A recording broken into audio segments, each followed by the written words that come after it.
Naas Botha. Lijkt een goeie en ja, hij is daar. Hij gaat kijken of hij 2 bonuspunten kan bijvoegen. Hallo Laaf, ja, dat is een goede schop.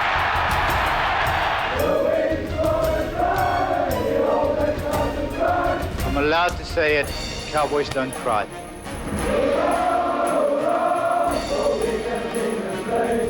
Naas Botha die se nie. En Naas Botha wat triomfantelijk die beker omhoog hou. Naas Loftus Versfeld, a famous ground, you're home for decades. It's 1967, you're age 9. Northern Transvaal are playing the French and you don't have a ticket for the Saturday game. But you watch the match. Can you recall how you got into the ground? Yeah, it's actually, I'm the non-guilty party here. I'm going to actually blame the minister. I'm going to blame my brother, Darius, for sneaking us in and staying overnight in the toilets. Friday night, overnight? Yeah, staying in the toilets. So, but I must say that contributed to 1981 staying in squash courts. And then on the Saturday morning, around about 10 o'clock, they unlocked the doors and we sort of sneaked out and we were just part of the normal Loftus crowd. Primary school, high school, you excelled at rugby. But what I found fascinating about you that when you were 16, you played for the South African under-16 baseball team. Without knowing, I think somewhere along the line I would have always loved to be a professional sportsman. And baseball always fascinated me, later on now, because in a season you play about 160 games. Now that makes sense to me as a professional sportsman. I was fortunate enough to represent South Africa under 16 twice at Little League World Championships in Europe. And unfortunately we lost in finals. Otherwise we would have qualified to go to America actually. And then I thought, maybe this is the sport that I'm quite into. Now, in 1975 you matriculate, you want to go to university. Now I don't think thousands of people in Pretoria, Tuckies, know that you first applied to go to Stellenbosch University to the Marties. Is that right? Yeah, and we applied and weren't accepted. And then years later, in 1980, we had a talk to Dr. Donnie Craven on the South American tour. And then out of the team that went to South America, the Springbok team, I think there were 6 or 7 Springboks there that all applied to go to Stellenbosch. But it sounded to me like Doc Craven, the way he explained it, was that he and the register guy didn't really get along. So as soon as they see Craven Week players applying for entrance to Stellenbosch, he just let us know. He must have been shattered that they turned you down. No, not really. I think he was very surprised, but I think Tier Stoffberg was another one. And a couple of the other guys. So I wasn't the only one, but I think for the better or the worse, I loved my time at Pretoria University. I seriously had a fantastic time there.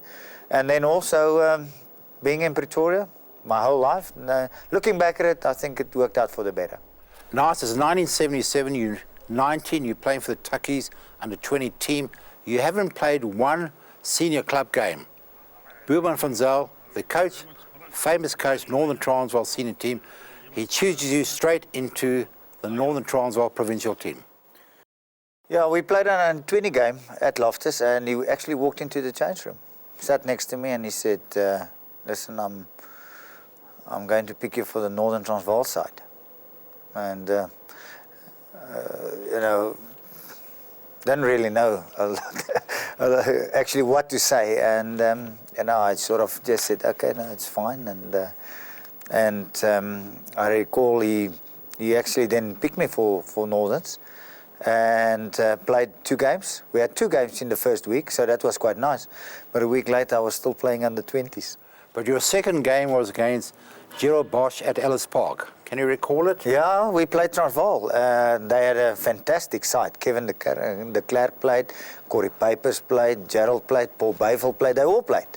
And we had sort of a little bit of a mix and match sort of northern side. Not a great side, but okay. And then we turned up there and that's when I actually realized And captaincy is actually playing quite a bit of a part because Thijs Lourens was the captain then. And, you go in as the underdogs and suddenly you walk off as winners. But I must say that, that made me sort of realize this is now big time. Yeah, the point I want to make here that your colleagues say that in the change room before that game, you were calm, cool, collected, no nerves. My dad actually gave me some fantastic advice along the line. He said, you know what, don't go out and try and show people how good you are. Just go and do your job. And I think that by far is the best advice anybody could give me because, go out and do your job. Botha will drop again. It's there. You're part of a team. If you do your job, then you can always walk off and feel that you've done something. And I think that's what helped me throughout my whole career is never to go out and prove a point. Just do it. Naas, it's still 1977. You play Western Province at Loftus. There's the Mornay du Plessis, the famous or infamous tackle. Okay, how I see it, is we won the ball, the second, third phase, whatever. But my forwards played a little bit around with that ball. So that ball didn't come out. So that whole thing of Mornay being offside, that is not true. Tommy du Plessis, Naas Botha, maar Tommy du Plessis loopt hem aan. And I've seen it a couple of times on TV, and I was watching the ball as you're supposed to be. I watched the ball, and the next moment he just got me with the shoulder. And I can recall the referee actually called it a dangerous tackle. That's why he penalised him. I think at the end, the tackle wasn't about Mornay and Naas. It was taking Province out of the Currie Cup. That's the way I look at it. You know all the stories then of the police guy that walked next to him and he said, listen, taking Mornay off, and I went off in any case. I was off. And now everybody tells the story. He walked next to him and he said, you know what?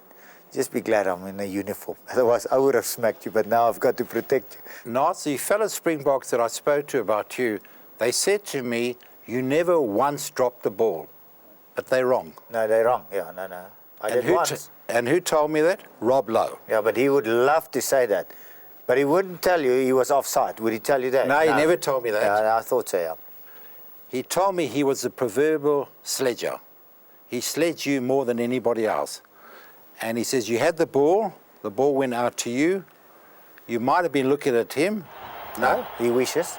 He wishes, but you dropped the ball and he scored and they beat you. Yeah, it's just one of those. It just went straight through. And there's the man of the moment, the unhappy man of the moment, Naas Botha. What an unhappy experience for this young man of 20. The sad part is, Doc, is that I played in quite a number of club championships in Durban, okay? I think I played 6 finals. And you never won one? I never won one, yeah. And that was maybe one of the closer ones that we could have. That's when you learn, seriously, that's when you learn in a team sport what you actually do to 14 other guys. 1979, it's a Currie Cup final at Newlands. Yeah. You're down 15-12. Last few minutes of the game, you're on their try line. You have the ball. You can try push over try, you go left, you get out to your wings. Your captain is Naas du Plessis. But he tells me, he spoke to you and you said to him, I'm going for the drop. And he said to you, Naas, are you going to get it over? And you said yes. Skipschop poging, en is daar. Hy scoor 15-11. At least I'm a man of my word, huh? Right, let's go to 1980. The Lions are in South Africa. It's monsoon-like weather. The fields are muddy, it's raining, it's windy, it's atrocious conditions. You're down 10-6. Last few minutes, Currie Cup scores in the corner. The scores are now 10-all, all level. Botha. Roer naar die oorkant de hoekvlag toe. Er is Woodward wat niks anders kan doen nie.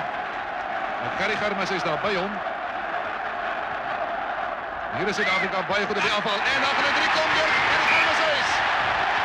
Skitterende vorige taktiek, 'n vorige aangee na Stofberg.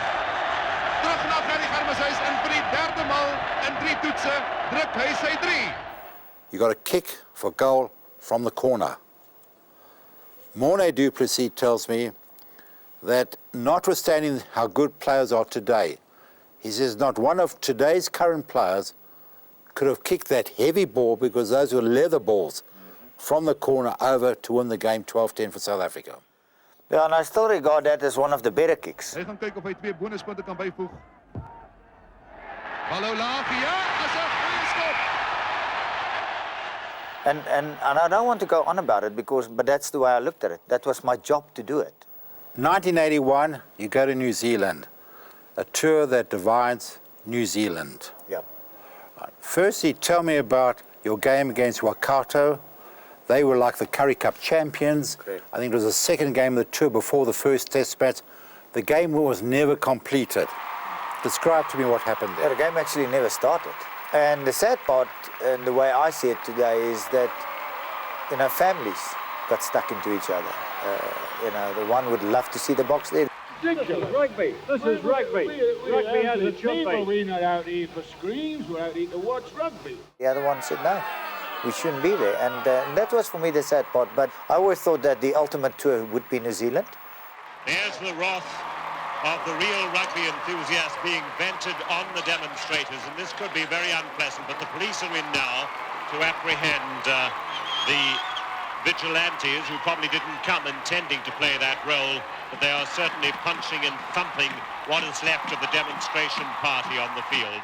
And what was quite interesting, they took tennis balls and they cut it in 2 pieces, and then they put nails in it, and then they tied it with the tape, and they threw that onto the field. So when it bounced, it burst open, and then you can't find all the nails. And I thought, oh, that's quite clever. The first test match, just before you take the field, your captain, who seemed to be a very popular captain, Wynand Klaasen, is dropped from the team, and you lose that test match.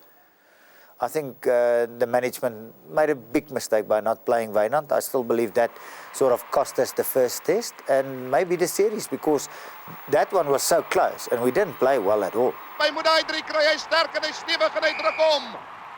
And then we had the great second test. Yeah, Serpentine to Naas Botha, takes his time, drops for goal. It's there. And then the famous third test. You played against Auckland. Can you recall you scored a 70, 80-meter try? Burger Geldes and Johan Hunen said that was your best ever match as Vlahoff. Kom hy uit. Dis Naas Botha. Op weer deur die gaping is met 'n mooi loopie en dan trek hy. En weer 'n pypkan en hy gaan sy tweede 3 druk in hierdie wedstryd. I scored 2 tries. Just had a field day, running all over the park, and I threw more dummies in that game than some others give their little kids. I just played a fantastic game, but to say it's my best, maybe it's one of my better games. The third test match, the second half, the referee's Clive Norling. Instead of ending after 40 minutes, it goes on for 51 minutes. Yeah. Correct, yeah. You're 22-22, and he gives a dubious penalty right at the end. Were you robbed? I think more it was a little bit of an attitude. A referee can actually make a call who wins and who loses. I'm not going to call him a cheat, because I think if you're a cheat, you cheat for 80 minutes. If you cheat for 10 seconds, it's a different ballgame. He just made a wrong call. I think he was absolutely ridiculous with the call. He set foot up. Then he said Divan was standing at the back of the scrum and he didn't put the ball in. Divan wasn't even down to show the ball to the hooker. So he just got it totally wrong. And years later, we had quite a number of rumors on, oh, he will this and who loses, whatever.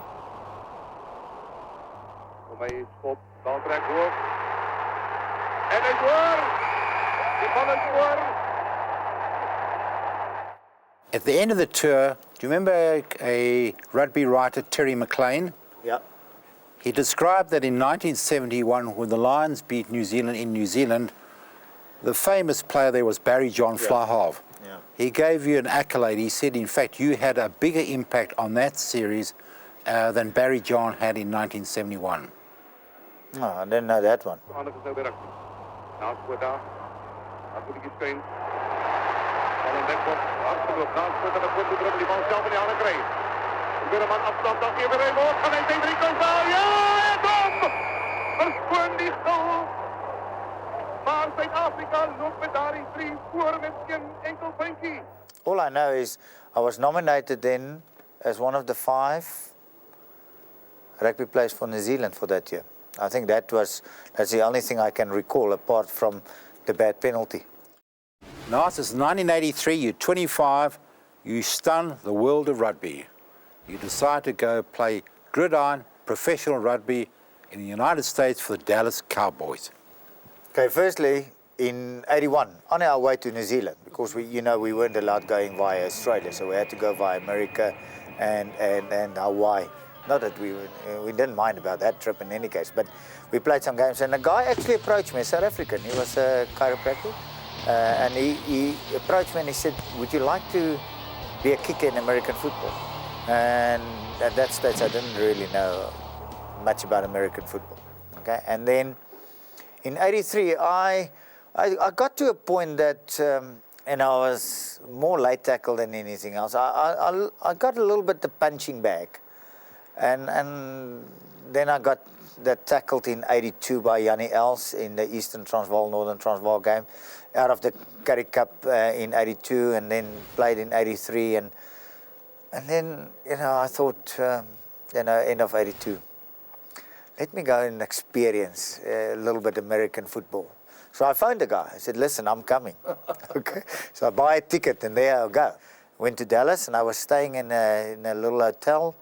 And I got a phone call from a guy. He said, "Listen, I'm scouting for the Dallas Cowboys. Are you interested in kicking?" I said, "Yeah, that's why I'm actually here." He said, "Okay, the next day I'll come and pick me up."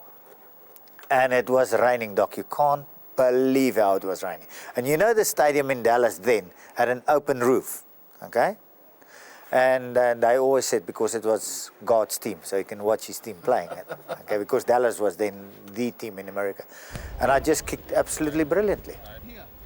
And then on my way, finished, and on my way, he said, "Okay, listen, we need to go and see Coach Landry."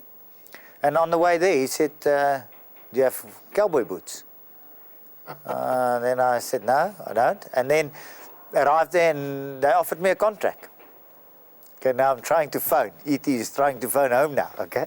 Don't get anybody. I've got to make a call. I know if I sign that contract, I'm going to be regarded as a professional rugby player. And then I'm out of rugby. And I was going this way, and it was a little bit like an attitude of, sign the contract. You want a contract? I'm giving you a contract, sign the thing.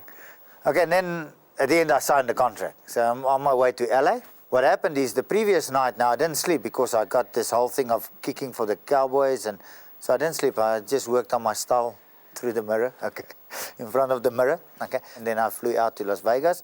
But now I've got like $15 in my pocket, and I've got this check. Okay? And I'm like another 7 days there. So I walk from the airport to town now, to Las Vegas. I'm going to buy some golf clubs. So, and then I go into Billy Bob's and get the golf clubs, Ben Hogan radials, okay. And the guy said, "You paying?" I said, yeah, I've got a check. He said, "No, in America it works like if you've got a Texas check. You must change that in Texas. Can't change it in Vegas."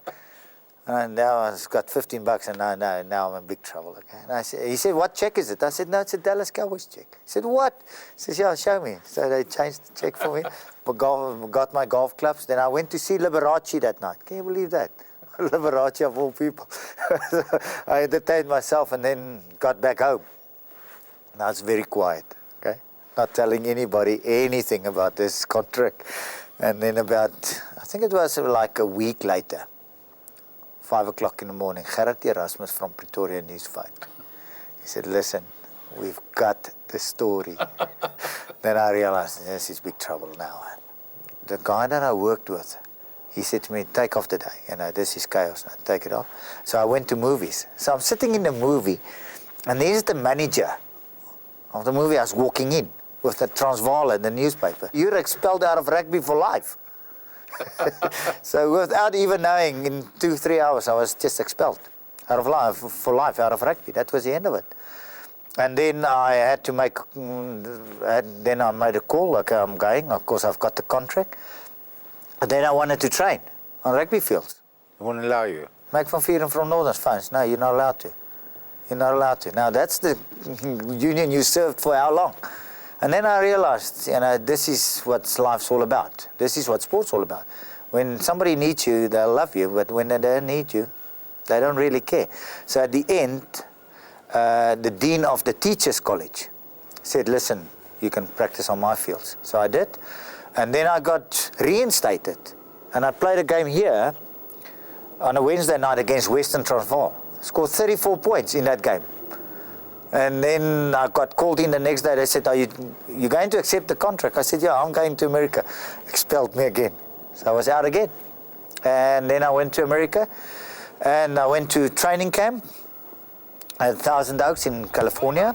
And my kicking average was over 90%. And I thought, in American football, that's absolutely brilliant. And then I did a little bit of punting. My first game I played against the LA Rams. And what people don't understand, the first game I played is the first game I saw live. That's quite an interesting one. I don't think there's a lot of people that do that.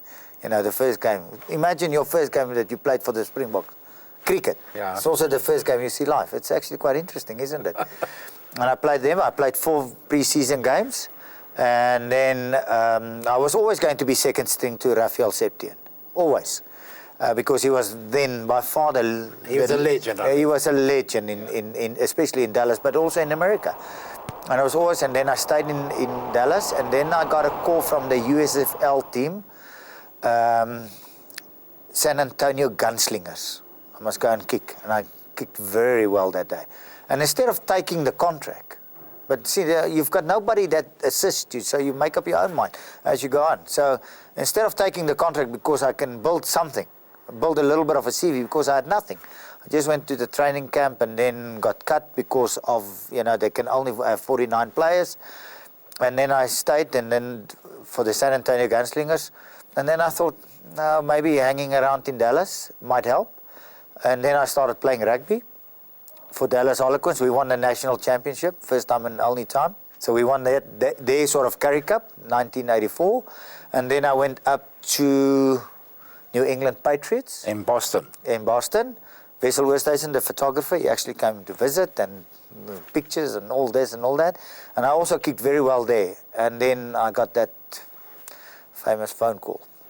Now, at the end of the day, when you think back on those 9 months, was it worth it? Absolutely. Absolutely. In what way? Made me think like a professional sportsman. They are so far ahead. Then you can imagine we weren't professional sportsmen in any case, but they've been professional sportsmen for how long? And that's when I learned then that if you do well, you get paid well. If you do badly, you get fired. And fair enough. And that's the way it's supposed to be, isn't it? So I loved every single second. Yes, I think I've made mistakes. Maybe I should have gone to the San Antonio Gunslingers, but then we wouldn't have had this chat now. You came back mid-1984. Yeah. You now had to retain or get back your amateur status. Dr. Craven, it is said, was very pessimistic. But Professor Elof at IRB batted for you. Yeah.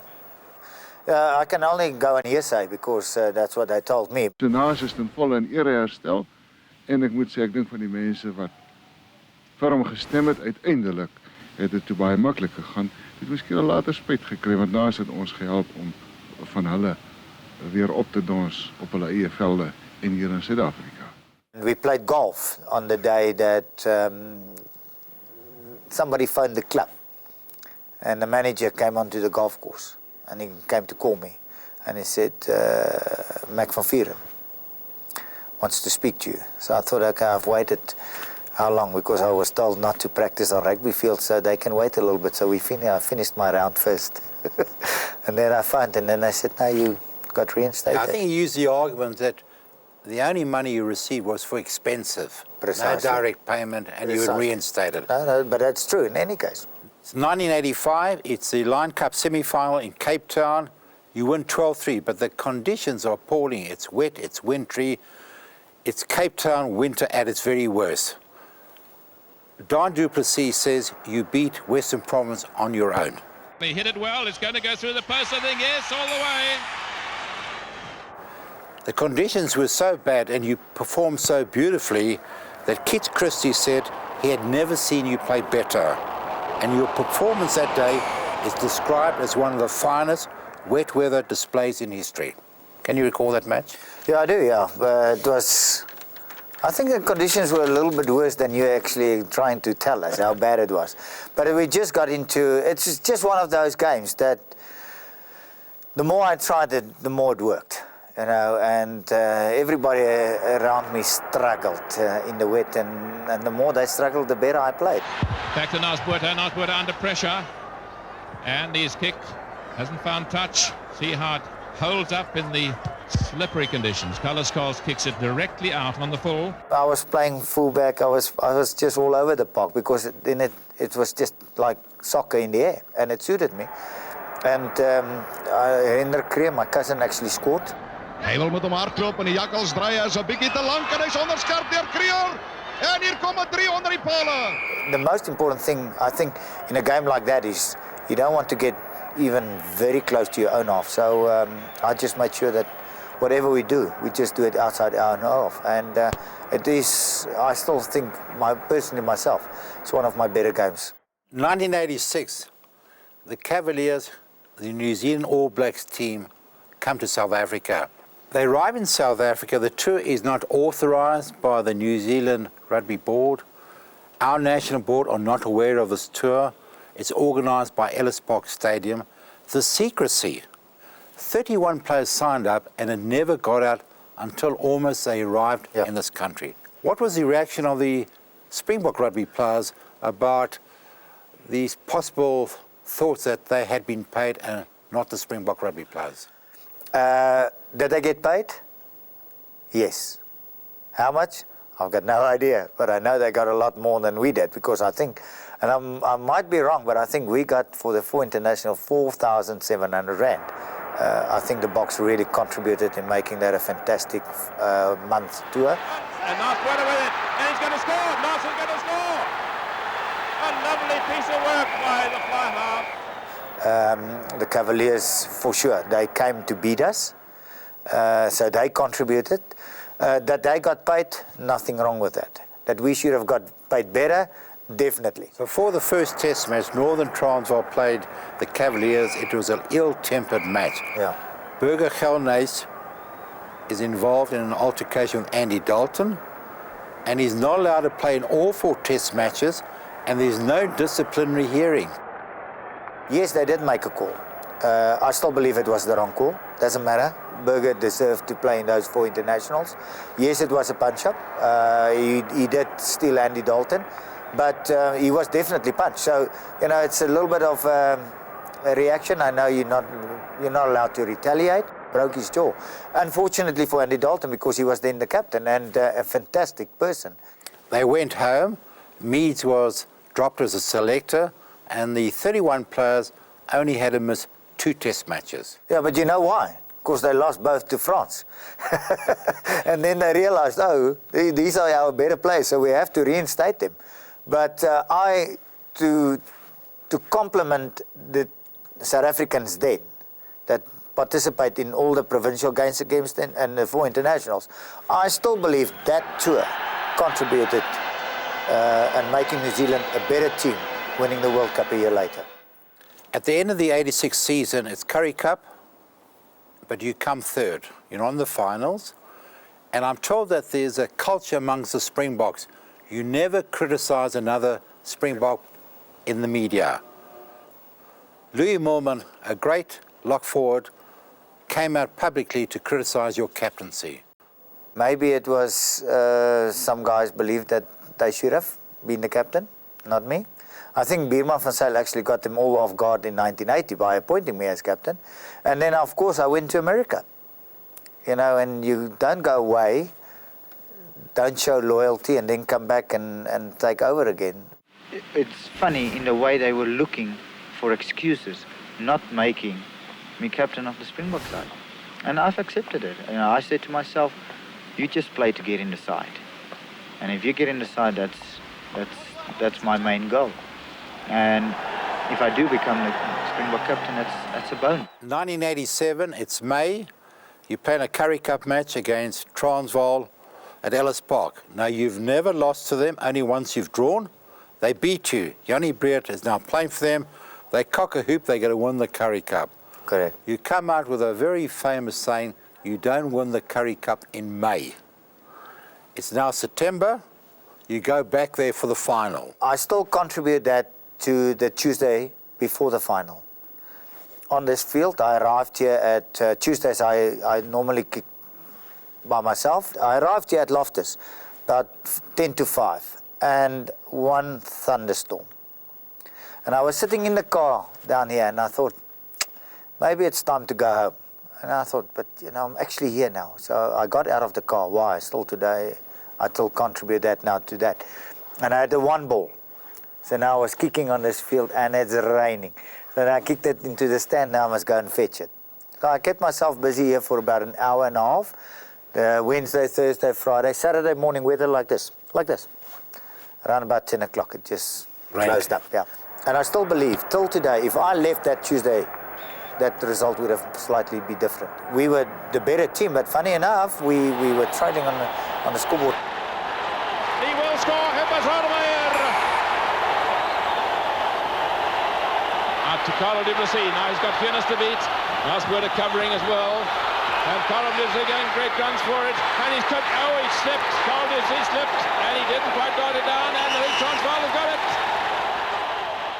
And I walked into the huddle and I said, okay, give me the ball, I'll win this for us.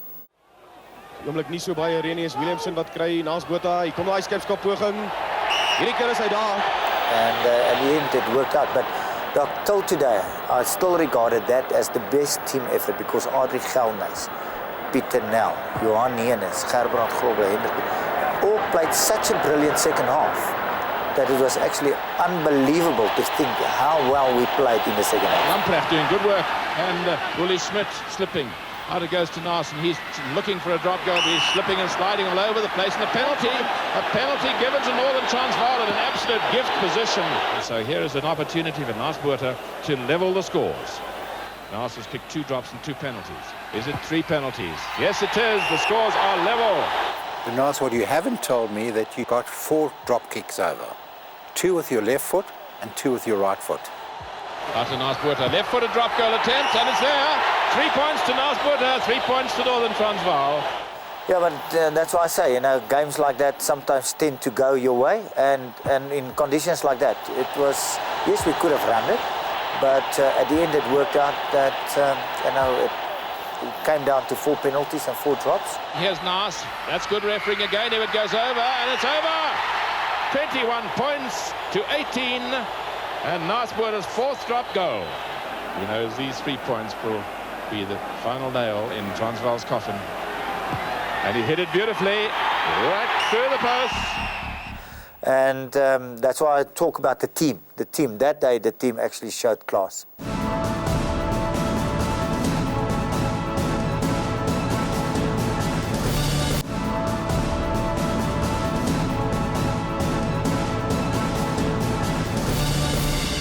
'87-88 season, again you're off. Not to the States, this time to Italy. What drove you to Italy? Jan Pickard invited me. He wanted me to go to Cape Town.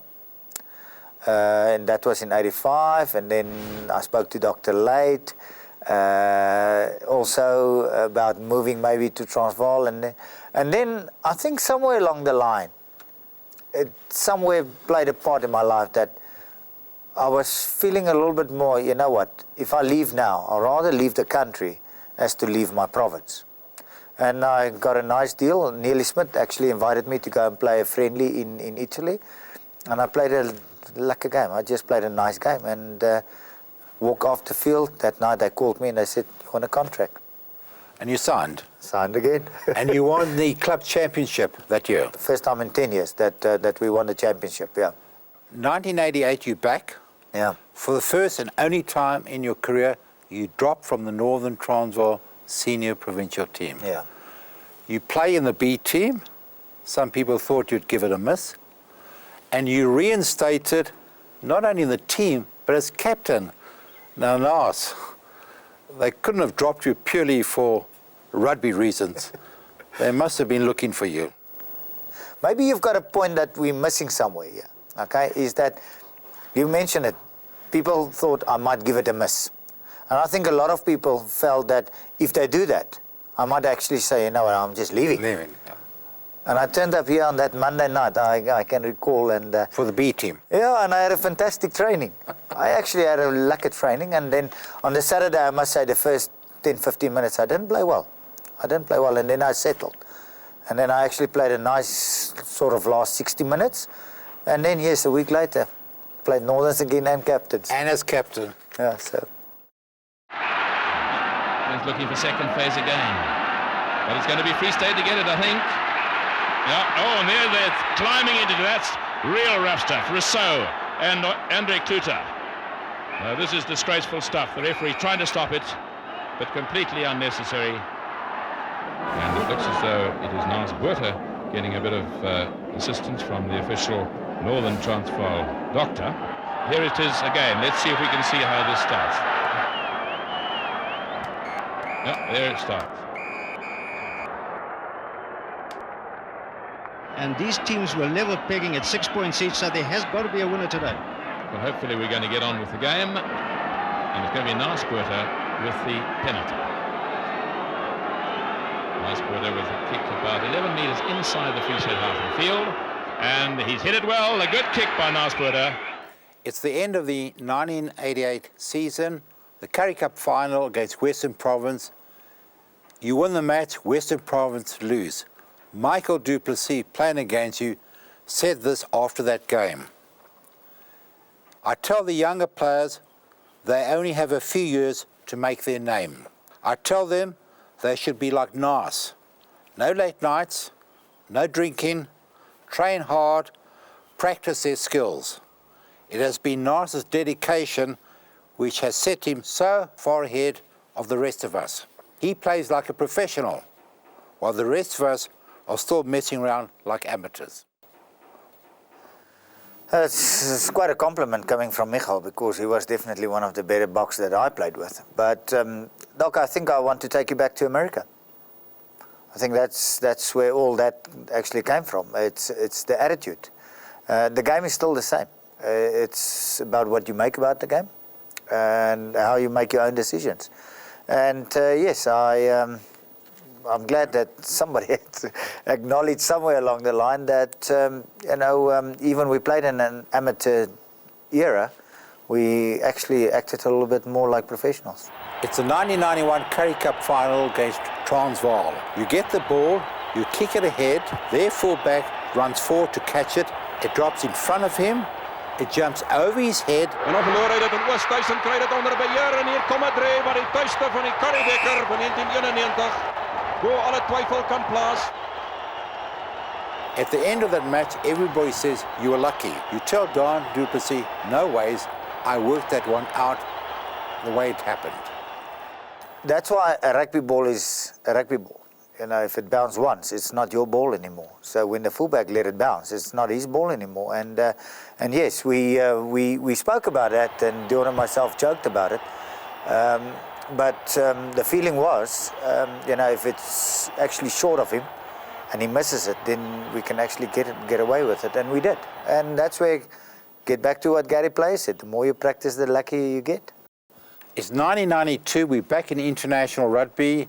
You play the All Blacks in South Africa, the Wallabies. You tour France, I think you play 2 test matches, and you go to the UK. Donnie Gerber says for the first time he played in a Springbok team that was somewhat divided. The vibes weren't all that good.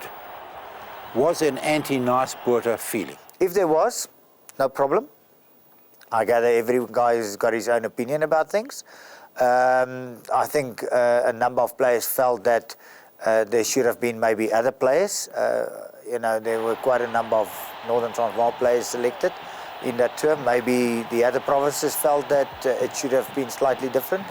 But I'd rather look back at it, and take the positives out of it and say, somebody had to do it. I was fortunate enough to be one of the guys that did that. I think we surprised France totally, because if you go back just quickly, we played New Zealand first weekend back, and it was just a drop ball that cost us that, and we could have surprised. Australia at Newlands in wet weather, we just didn't play well. And that game for me turned on one thing. Uli Schmidt came round the back of the line out, and Willie Offengauer just tackled the nonsense out of him, and that just took the game apart. Okay, one tackle changed that game. And then we played the first one against France, and we played very well. The French to get him back, and it's in fact Penot who goes back. Jacques Willefeer's right there. Can Jacques Willefeer get him for a try? He must make the pass into Donny Caver. Try number 19 for the great Springbok centre. And then in the second one, Adrie Galnys actually broke his hand. So we were a little bit short, and then we played England. And we were 11 up at halftime. Yes, and we lost at the end. But, somebody had to break the ice of South Africa being back. And yes, a number of us were on our time really out. But the positive is we contributed bringing South Africa back into the fold. Burger Geldenhuys paid you the highest compliment. He said you were ahead of your times, that when you were playing together at Tuckies and for Northern Transvaal, you'd always be at practice 1.5 hours before the rest of the team. What I actually enjoyed training is I played games. Yes, I could work out the best games ever. Kicking games? Kicking games, yeah. But then I'm by myself. But I work out games that can keep the mind busy. And I think it was more about sometimes keeping the mind busy.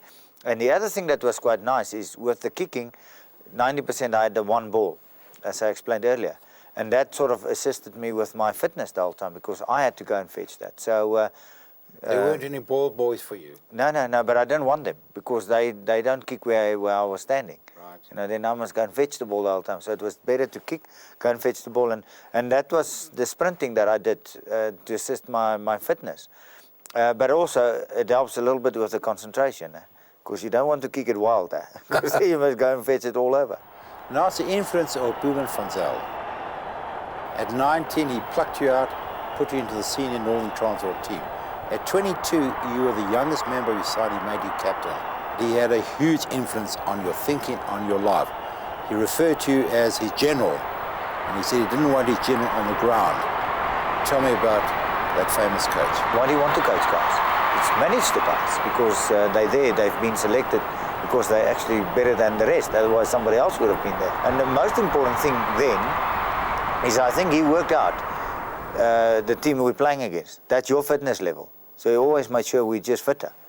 Because rugby-wise, what's the difference between you and me? What's the difference between me and the veterans and Robbie Blair? Nothing. It's said that you never wanted to let him down. So I remember once I had Tommy du Plessis on my inside and I had Christo Wagner on my outside. Two very experienced players and two brilliant rugby players. And at one stage, Tommy told me what to do, and then Christo Wagner told me what to do. And I had to go to Boeman van Zyl at one stage and said, but I don't know what to do. So what did he say to you? And then he called him in. He said, no, this stops now. He makes the calls. He's the number 10. He's the general, and that's the end of it. Naas Botha, you remember his name? Yeah. Springbok Looseford. He was convener of the National Selection Committee, the late 70s. That's it. He said this about you, that you had great creative potential. You possessed speed of movement, speed of handling, speed of thought. You had everything. You never used it. Boeman van Zyl wrapped you up in cotton wool. He wanted me to play differently. He wanted me to be this great defender. Somewhere along the line, he loved it. Bit of a high tackle from Botha. This is one of the great criticisms of the South African skipper. He either doesn't tackle at all or he goes very high. Nobody put me in cotton wool. I just was very fortunate, and I'm serious about it. I was fortunate I had fantastic players around me. Nobody said, you're not allowed to touch anybody. That's nonsense. Yes, Boeman van Zyl said to me, and everybody knows that, you stay on your feet because you need to make the decisions. Now, just imagine, you know the game. The ball coming from 9 to a prop, or 9 to a fly. Who do you think is going to make the better decision? If you say the prop, then I think we're going to debate that point. I hate coaches that walk around and say, I found Naas Botha, and I found Ali Bacher, and I made him this and this and this. You know what? You found nobody, man. You just coach. Because the guy were there, the guy with the talent, the Uli Schmidt had the talent, Burger Geldenhuys, Johan Enes, Raymond, they all had the talent. Nobody found them. Naas, you had your critics, your detractors. What people wanted to do, or wanted to see, was me tackling Louis Moorman, Mona van Heerden, Kevin de Klerk, Morne du Plessis, that they actually go off. That was never going to happen. Let me tell you that now. That's never going to happen. So why must I do it? In my view, my number 10 don't score against me. If the 12 runs past me, whose fault is that? Is it my fault or is it the centre's fault? If the lock comes around the line out, where's my lock? My lock's supposed to tackle him if you do your proper job. The way I look at my career is one that if I contributed for 2 guys. Naas Botha, congratulated by his captain, Chase Lawrence, as he puts Northern Transvaal in front again. Or 2 grandmothers, or 2 little boys to get interested in rugby, then I've succeeded. And that's the way I look at it. You were phenomenally accurate. Your tactical kicking could never be surpassed. And what I found absolutely unbelievable, that they said you could kick as well with your left foot as your right foot. I think accuracy was maybe one of my better pointers. Dis baie skuins, want dit is in die spreekwoordelike hoekie gedruk in alle opsigte. Hy lyk mooi, hy's daar. And maybe kicking under pressure was my strong point. Hy het hom baie goed getref. Kan 'n uitstekende poging wees. En hy is tevrede. I think I made a drop kick quite well known. Naas Botha skepskop. Kan nie 'n fout maak met daardie nie. And the only reason why, and I know not everybody loves a drop kick, but what I loved about it is you 40, 50 meters, no plan to score, suddenly you've got 3 points. Nice ball down to Garth right now. With the chance for the drop kick. What does the referee say? 3 points to South Africa. The scores are level. Naas, do you know that you played in 276 first-class matches and 210 drop kicks went over? That is a phenomenal record. I didn't know that, but you know, I'm actually glad they went over. Naas, I'm going to raise your blood pressure again. Your old foe enemy, Rob Lowe, he says when you are under pressure, you could kick a ball quicker than anybody. He described you like John Wayne, that you were the fastest man on the draw. That's why I say doing a little bit quicker means I handle the pressure a little bit better. And by doing that is I kept Rob Lowe, apart from that one. He got the one game on me, the Tax Marty game, we spoke about that. But I had him here at Loftus one day.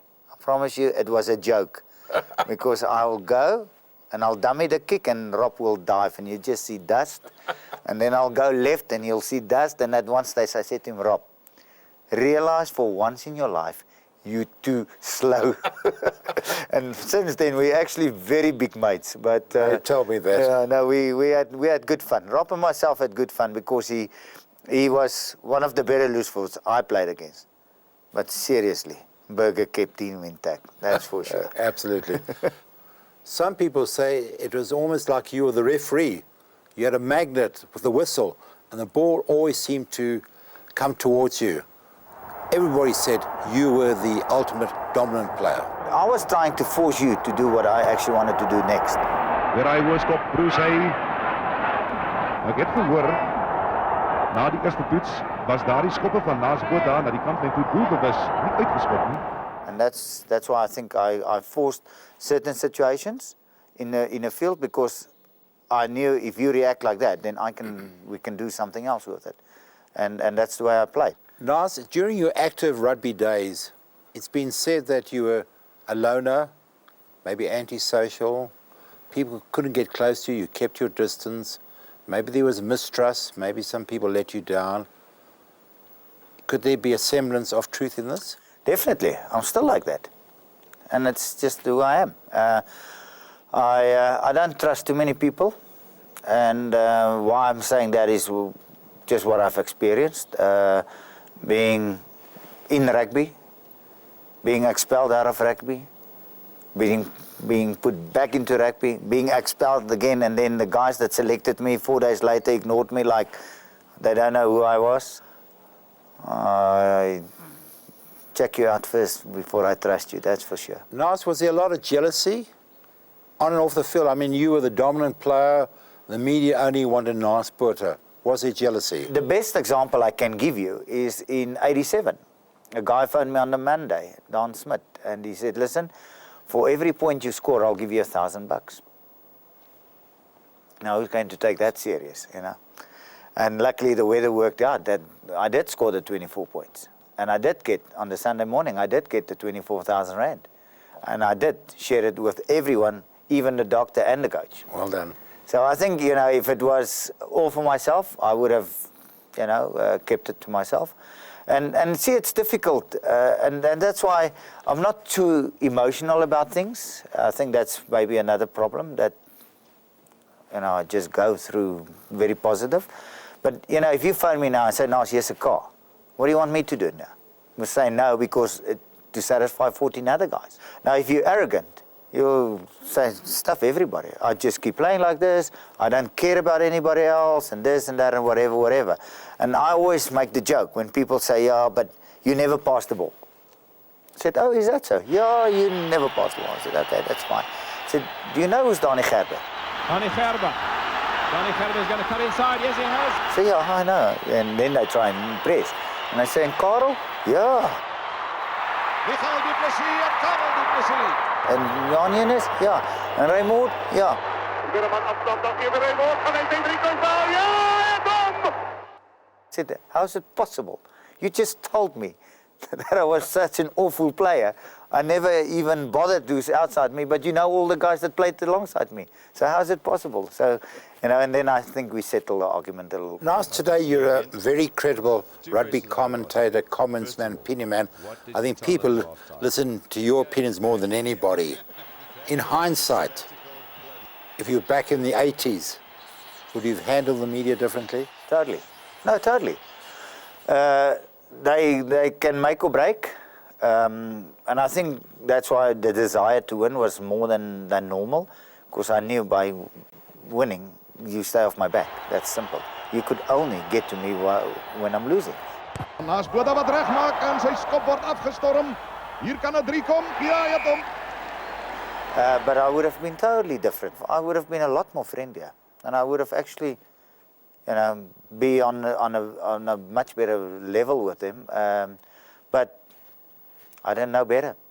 You said the following in the 80s, long before professional rugby came to South Africa. You said, players in 10 years' time will have a better time than we now. It is called progress. We all have to accept it. It is no good being jealous of the next generation. We contributed actually quite a bit to make rugby where it is today, to make rugby a professional sport. And I always believed, and I still believe it till today, that if you're good enough, why can't you get paid for it? And I want to read to you what you said in the 80s. When I was younger, I accepted a series of laws almost without question because they were there. But they are completely unnecessary. Everyone deserves the same chance in life, and I think it's time all South Africans started getting it. There is much to be done and so much potential to realize. I remember in 1990, I actually wanted to stage a game in Soweto. Springboks playing against the World 15. And went in a couple of times with the police around me, go and met the mayor in Soweto.